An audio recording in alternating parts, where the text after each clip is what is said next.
అయ్యా అయ్యా అయ్యా అయ్యా అయ్యా అయ్యా అయ్యా చా పొద్దున ఆడుకునే వాళ్ళు ఎక్కువైపోయినారు. ఆయన గురించి తక్కువ అంచనా ఇవ్వక మచ్చా, ఆయన సరైన సింగరు. నువ్వు చెప్తే సరిపోతుంది ఆయన సింగరనే. నేను టెస్ట్ చేస్తానుండు. చిన్నప్పటి నుంచి నువ్వు అనిపించిన బాధనే ఒక పాట రూమ్ లో పడా చూద్దామా? కన్నానులే ఇద్దరు కొడుకుల్ని నేనెంతో ఇష్టపడి, పెంచానులే వాళ్ళిద్దరిని నేనెంతో కష్టపడి.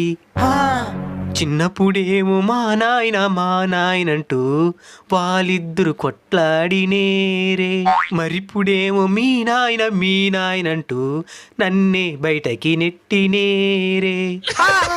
కాబట్టే నేను చెప్తుండాను, కొడుకులు పుడితే మురిసిపోవద్దు. ఏమ్మా చాట సాకైనవా? నాకు గడ కొడుకేరా పుట్టుంటేదా? ఏంద్రీ బాధలా? భయపడి పక్కన సామె, అందరు కొడుకులు ఒకే మాదిరిగా ఉండర్లేండి.